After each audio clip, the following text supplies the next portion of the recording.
Hello, Dark Reader, and welcome to the Dark Side of the Library podcast. I'm your host, Katie. Today, we are going to go through all of the dark fiction books that are coming out in 2023. Adult fiction, let me specify. And I'm sure we've missed a few because things just keep popping up. There's a lot. So we're going to get right into it, and it's just me today. If you want to check out some of the book covers, make sure to stay tuned or look at our YouTube channel, and you can find that over in the description down below. Make sure to listen to this podcast on your road trips, etc. And if there are books that you are interested in, you can find our show notes at darksideofthelibrary.com. We list everything in alphabetical order. It's pretty easy to find some stuff. All right, let's get into it. Like I said, Carrie's been a busy bee, so by myself. I hope that's okay. So our first book is called Broken Light. This is by Joanne Harris, and it came out May 9th.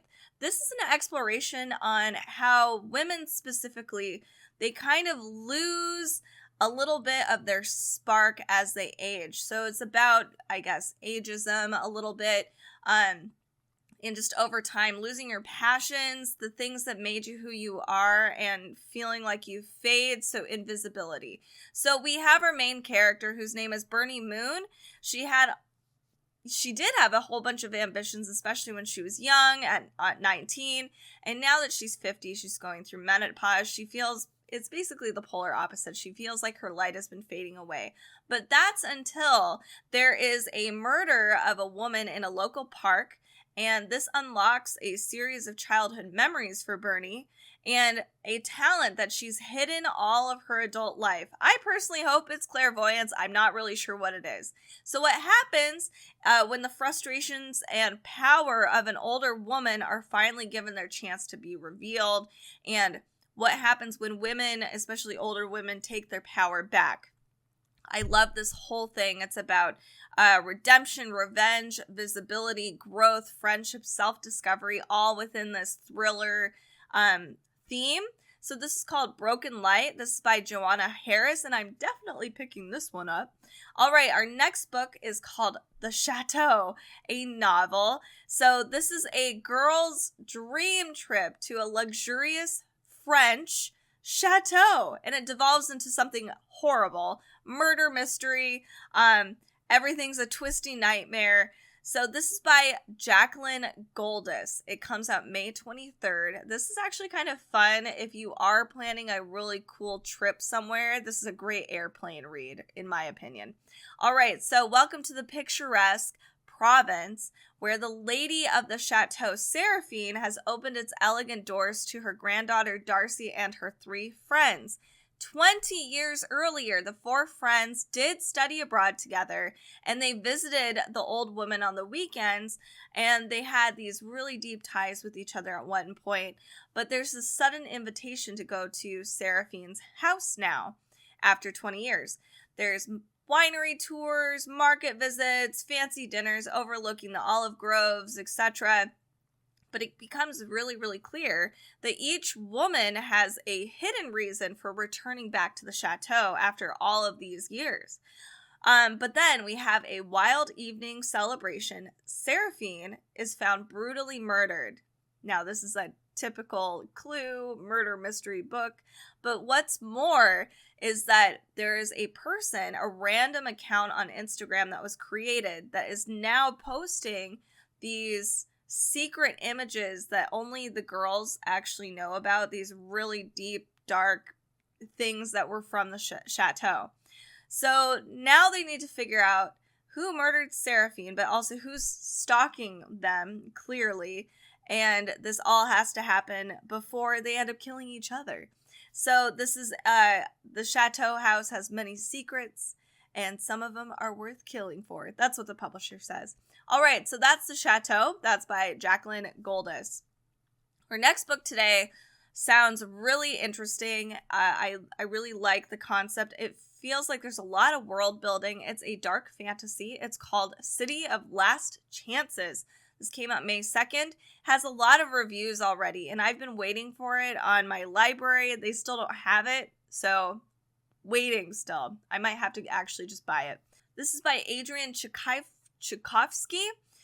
There has always been a darkness to Lamar, but never more so than now.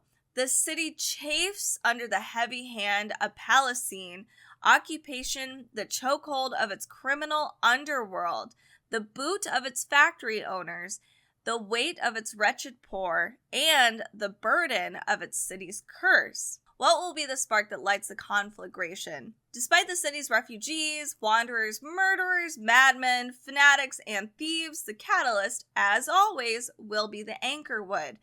The dark grove of trees, the primeval remnant, that portal when the moon is full to strange and distant shores. Lamar, some say, is the worst place in the world and the gateway to 1,000 worst places. Lamar, city of shadows, city of bad decisions, and the city of last chances. This sounds really fascinating. I'm very excited. I want to know who our main protagonist is and what kind of world we've got. This is by Adrian Tchaikovsky. Now, our next book. This one's not necessarily dark for everybody. It's not paranormal, but it deals with things that we're going to have to be dealing with. I mean, we're dealing with right now, which is climate change. So it's called Even If Everything Ends. It's told in 4 different viewpoints, different stories, all dealing with basically our environmental collapse. So even though we have that happening in this book, people are still dealing with regular things. Life moves on as normal. There's still like marital affairs, teenage angst, the works. Still first world problems, but with just an environmental collapse backdrop. So we have Diedrich, who's a 40-year-old media consultant whose misguided efforts to become the family hero render him a pathetic version of masculine incompetence. Some very strong words here. Melissa is an influencer with a suitcase full of lost dreams after denying climate change for years. Andre is the 19-year-old loser son of an international sports star who uses the erupting violence around him to orchestrate his own personal vengeance on his negligent father. There's a lot of strong language. It's like somebody is projecting some of their issues here. We also have Vilja, who's Diedrich's teenage daughter, who steps up into a leadership role in the face of adult ineptitude. Okay, so this is called Even If Everything Ends. Again, more about climate change. This is by Jens Liljestrand. All right, we have a new book by Justin Cronin, so the author of The Passage, and I'm sad that Carrie's not here to talk about it because I know she would she'd be all over this. So this is called The Ferryman. It came out March 2nd. It already has a lot of ratings. It's already really, really well received. Founded by the mysterious genius known as the Designer, the archipelago of Prospera lies hidden from the horrors of a deteriorating outside world. In this island paradise, Prospera's lucky citizens enjoy long, fulfilling lives until the monitors embedded in their forearms meant to measure their physical health and psychological well-being fall below 10%. Then they retire themselves, embarking on a ferry ride to the island known as the Nursery, where their failing bodies are renewed, their memories are wiped clean, and they are ready to restart life afresh. Okay, I'm down with this. Proctor Bennett of the Department of Social Contracts has a satisfying career as a ferryman, gently shepherding people through the retirement process and, when necessary, enforcing it. But all is not well with the proctor. For one thing, he has been dreaming, which is supposed to be impossible in Prospera. For another, his monitor percentage has begun to drop alarmingly fast. And then comes the day he is summoned to retire his own father, who gives him a disturbing and cryptic message before being wrestled onto the ferry. Actually, I never thought of that.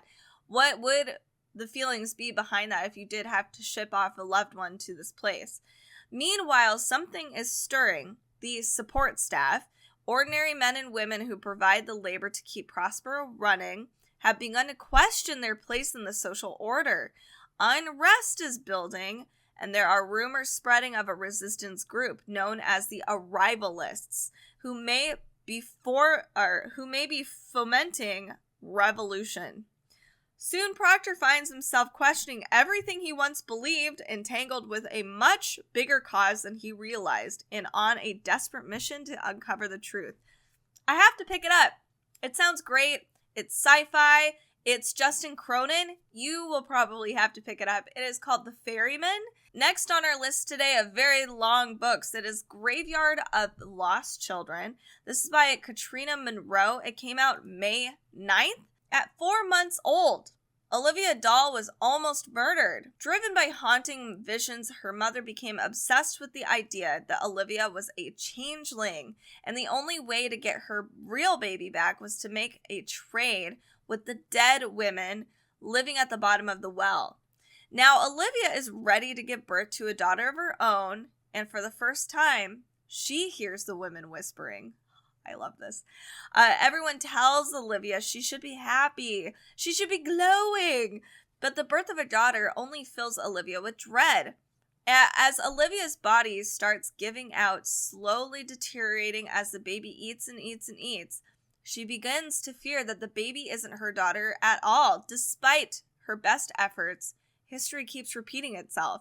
Soon, images of a black-haired woman plague Olivia's nightmares, drawing her back to the well that almost claimed her life, tying mother and daughter together in a desperate cycle of fear and violence that must be broken if Olivia has any hope of saving her child or herself. It sounds pretty good. So, this is called Graveyard of Lost Children. This is by Katrina Monroe. Next on our list today, if you do listen to our podcast often, you know that Carrie and I love anthologies, and this one is a very good one, I've heard. And it hasn't gotten as much hype because I think it is translated. So it's called Human Sacrifices. It came out May 16th. This is by María Fernanda Ampuero, and the translator is Francis Riddle. It is contemporary Latin American literature, and it confronts things like machismo, inequality, and violence, and it's a short story collection. It's kind of giving me a Carmen Maria Machado, The Husband's Stitch kind of vibes. So here's a few examples of what some of these stories are about. We have an undocumented woman answers a job posting only to find herself held hostage. We have a group of outcasts obsessed over boys drowned while surfing. An unhappy couple finds themselves trapped in a terrifying maze. So our author considers the price paid by those on the margins so that the elite might lounge comfortably, considering themselves safe in their homes. It's a terrifying book. It talks about decay and oppression. We have stories about working class women and children who are consistently the weakest links in a capitalist society like this. It's interesting. It's a 12-story compilation. It talks about abuse, exploitation, all kinds of scary, realistic things. This is called Human Sacrifices. This is by María Fernanda Ampuero. All right, our next book we have is called Killing Me. It's by Michelle Gagnon, and it is a dark comedy, it seems like. She escaped a serial killer, then things got weird. Amber Jameson can't believe she's about to become the latest victim of a serial killer. She's savvy and street smart, so when she gets pushed into, of all things, a white windowless van, she is more angry than afraid. Okay, I actually feel this. Things get even weirder when she's miraculously saved by a woman, a mysterious woman, who promptly just disappears. Who is this person, and why is she hunting serial killers? You'd think escaping one psychopath would be enough, but Amber's problems are just beginning. Her close call has law enforcement circling a past she's tried to outrun. She's forced to flee across the country, ending up at a seedy motel in Las Vegas with a noir-obsessed manager and a sex worker as her unlikely companions. I love this. And obviously there's danger right behind her. She's landed in the crosshairs of the world's most prolific killer, caught up in some deadly game that's been going on for years. To survive, she is forced to dust off her old playbook and partner with someone she can't trust. The odds are against her, but sometimes you just have to roll the dice. This seems super fun. This is called Killing Me. This is by Michelle Gagnon. Next on our list today is Magician and Fool. This is book 1 of the Arcana Oracle series. This is by Susan Wands. What a perfect name. This came out May 2nd. Pamela Coleman Smith, newly arrived from New York to her birthplace of London, is received as an oddball in Victorian society. Her second sight helps her in her new job, illustrating tarot cards for the Golden Dawn, a newly formed occult group. But when Pamela refuses to share her creations with Aleister Crowley, a controversial magician, he issues a threat, gives up the card's powers, or he'll harm her muses. In the midst of this battle, 2 of Pamela's idols, the actors Henry Irving and William Terrace, take her under their wing. Henry, who tutors her as the leader of the Lyceum Theater, becomes the muse for her magician card. And then William Terrace, teaching her by examples of instinct and courage, becomes the muse for her Fool card. As Pamela begins to create the tarot deck, she is almost overwhelmed by the race to possess the magical power of her cards. In order to defeat Aleister, Henry and William will have to transform into living incantations of the magician and the fool, and Pamela will have to learn how to conjure her own magic. This seems hilarious and fun. This is Magician and Fool, book 1. I hope she does the whole deck. That would be so fun. This is book 1 of the Arcana Oracle series by Susan Wands. Next on our list, I know this is a really big list, so stay tuned. So I just want to briefly say, make sure to tune in to our socials at Dark Side of the Library. Check out our show notes if you are interested in any of these reads. And make sure to check out our YouTube channel, because then you'll get all of the book covers there. You can find us live streaming a lot over on amazon.com/live/darksideofthelibrary. Join us for all of these things. We'd love to hear from you. Comment, subscribe, etc. And spread the word about Dark Side of the Library. Thank you again for listening to me by myself rambling. All right, next book. We have like 8 more to go. So let's get to it. We have Momenticon. This came out May 2nd. It's by Andrew Caldecott. It kind of is like this dark, enigmatic mix of Alice in Wonderland meets Station 11, and it's where paintings come to life. And it's actually got Alice in Wonderland illustrations on the cover. The world is on the brink of utter destruction. Despite the climate activists' best efforts, the atmosphere has turned toxic, destroying plant life, animals, and most of humanity too. There's a theme here. The few survivors live in domes protected from the lethal smog, serving Tempestas and Genrich, the world's last 2 great companies. They both have plans for mankind's future, but their visions are very different, and an uneasy collaboration between them is about to end with desperate consequences. Not everyone is bound to the companies.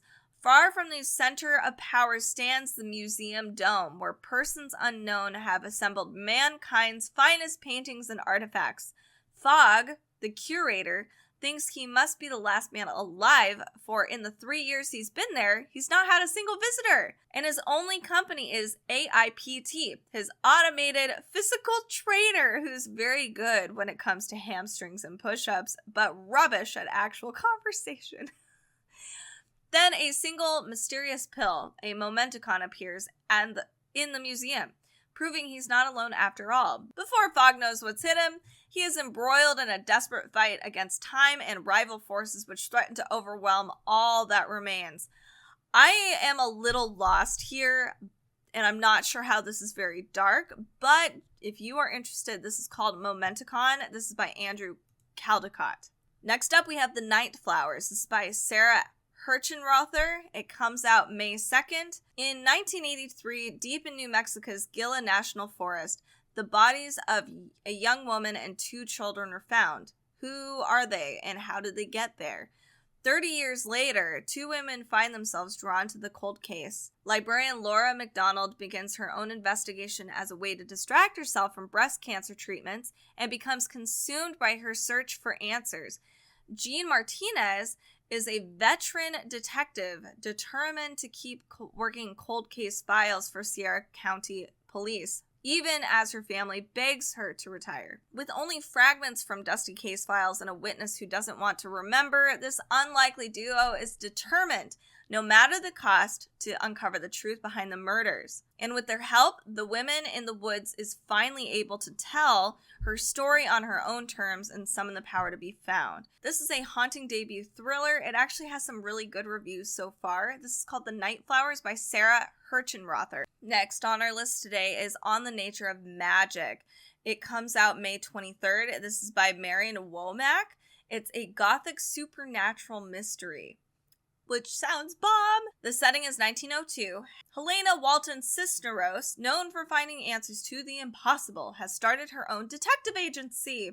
She takes on 2 uncanny cases, both located in Paris, which itself is too much of a coincidence to ignore. In the first case, 2 English women claim to have seen the ghost of Marie Antoinette in the gardens of Versailles. The second case is the murder of a young woman working at the mysterious Mel Star Film Studio outside Paris, and I'm sure I said that incorrectly. As Helena and her colleague Eliza investigate, they hear whispers of vanishing at the studio. Strange lights, spies, actors fly without ropes and connections to the occult. What is George Méliès practicing at his secret film studio? And is it connected to the haunting of Versailles? Helena and Eliza will only find the answers if they accept the natural world is darker, stranger than they had ever imagined. So that is called On the Nature of Magic. It sounds very good. It is by Marian and Womack. Next, we have another anthology, but they are all Peter Pan kind of retelling short stories. It's called The Other Side of Never, Dark Tales from the World of Peter and Wendy. This came out May 9th. This has a lot of different authors that have contributed. Let's see if I can find a few. Alison Littlewood, A.C. Wise, Claire North, Kirsty Logan, Edward Cox. We have Laura Monroe, A.K. Benedict, etc. So these are all dark tales that are inspired by the Peter Pan story. We have Neverland, Captain Hook, Tinkerbell, etc. Stories include a murder investigation that leads a detective to a strange place called Neverland. Then we have another story that has pupils attending a place that's called Schools for Peters. A young boy loses his shadow and goes to desperate lengths to retrieve it. Lots of interesting stories. They're all twisty, turny, some dystopian, some gritty. This is The Other Side of Never. Dark Tales from the World of Peter and Wendy. Next up, we have Our Hideous Progeny. This one I've heard a lot of great things about. This is by C.E. McGill, and it came out May 9th. It's not the monster you must fear, but the monster it makes of men. Mary is the great niece of Victor Frankenstein. She knows her great uncle disappeared under mysterious circumstances in the Arctic, but she doesn't know why or how. The 1950s are a time of discovery, and London is ablaze with the latest scientific theories and debates, especially when a spectacular new exhibition of dinosaur sculptures opens at the Crystal Palace. Mary is keen to make a name in this world of science along her geologist husband Henry, but despite her sharp mind and sharper tongue, without wealth and connections, their options are limited. When Mary discovers some old family papers that allude to the shocking truth behind her great-uncle's past, she thinks she might have found the key to securing her and Henry's professional and financial future. Their quest takes them to the wilds of Scotland, to Henry's intriguing but reclusive sister, Maisie, and to a deadly chase with a rival who is out to steal their secret. A queer feminist masterpiece inspired by Frankenstein. Our Hideous Progeny is a sumptuous tale of ambition and obsession, of forbidden love and sabotage. It's a gothic adventure. It sounds really cool. This is Our Hideous Progeny by C.E. McGill. We have 5 more left. I actually just bought this book and I'm very excited to start it. It's called The Salt Grows Heavy. This is by Cassandra Kah and it came out May 2nd. You may think you know how fairy tales go. A mermaid comes to shore and weds a prince. But what the fables forget is that mermaids actually have teeth. And now her daughters have devoured the kingdom and burned it to ashes. On the run, the mermaid is joined by a mysterious plague doctor with a darkness of their own. Deep in the eerie, snow-crusted forest, the pair stumble upon a village of ageless children who thirst for blood, and the 3 saints who control them. The mermaid and her doctor must embrace the cruelest parts of their nature if they hope to survive. It sounds really good. It's very short. It's 112 pages. Not a very long novel, but I have it right here, actually. Let me pull it up for you. Not very long. It looks great, though, and Cassandra Khaw is the same person that did Nothing But Blackened Teeth, which I still haven't read yet, but I've heard mixed reviews about it. So this is The Salt Grows Heavy. Next up, we have one that looks great. It's called Scarlet from the Scarlet Revolution. It's going to be book 1. This is by Genevieve Cogman. It came out May 9th. We have vampires and aristocracy. So in 1793, the French Revolution is in full swing. Vampires, who are usually rich and aristocratic, have slacked the guillotine's thirst in large numbers. The mysterious Scarlet Pimpernel, a disguised British noble, and his league are heroically rescuing dozens of aristocrats from execution, both human and vampire. And soon they will have an ace up their sleeve, Eleanor Dalton. Eleanor is working as a housemaid on the estate of a vampire baroness. Her highest aspiration is to one day become a modiste. But when the baroness hosts a mysterious noble and his wife, they tell Eleanor she is a spitting image of a French aristocrat, and they convince her to journey to France to aid them in a daring scheme. Soon, Eleanor finds herself in Paris, swept up in magic and intrigue and, chaos beyond her wildest dreams. But there's more to fear than ardent revolutionaries, for Eleanor stumbles across a centuries-old war between vampires and their fiercest enemy, and they're out for blood. Scarlet is the first book in a very interesting tale about vampires, the French Revolution. So this is by Genevieve Cogman. It is Scarlet. Comes out May 9th. Next up, we have a book called Silenced. It comes out May 9th, and it's by Anne Claycomb. 4 women, 4 enchantments, 1 man. But he is no handsome prince, and this is no sugar-sweet fairy tale. Joe, Abney, Ranjani, and María all have something in common. They have been cursed by the CEO of their workplace after he abused his power to prey on them. He wants them silent and uses his sinister dark magic to keep them quiet about what he did. But Joe, Abney, Ranjani, and María are not fairy tale princesses waiting to be rescued. They're fierce, angry women with a bond forged in pain, and they're about to discover that they have power of their own. This is a very interesting story. I love the cover, as you can see here. I'm intrigued. I might wait a little bit on this one. It's called Silenced. This is by Anne Claycomb. Next up, we have one that's has a weird cover. I like it. It's called Titanium Noir, and it came out May 16th. This is about a detective investigating the murder of a Titan, one of society's most powerfully medically enhanced elites. Why is every detective, I swear, named Cal? Especially the brooding ones, Cal. Cal Sounder is a detective working for the police on certain very sensitive cases. So when he's called in to investigate a homicide at a local apartment, he's surprised by the routineness of it all. But when he arrives, Cal soon learns that the victim, Roddy Tebbit, an otherwise milquetoast techie, is well over 7 feet tall. And although he doesn't look a day over 30, he is 91 years old. Tebbit is a Titan, one of this dystopian, near-future society's genetically altered elites. And this case is definitely Cal's thing. There's only a few thousand Titans worldwide, thanks to a guy named Stefan Tonfemakakis. I'm not kidding, I can't pronounce that. Discovery of the controversial T7 genetic therapy, which elevated his family to godlike status.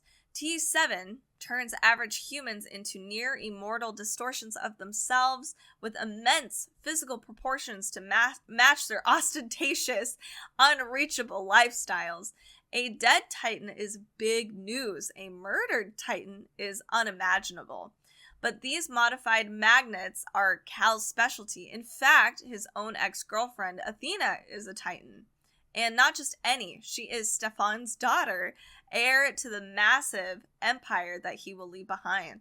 As the murder investigation intensifies, Cal begins to unravel the complicated threads of what should have been straightforward, and it becomes clear he's on the trail of a crime whose roots run deep into the dark heart of the world.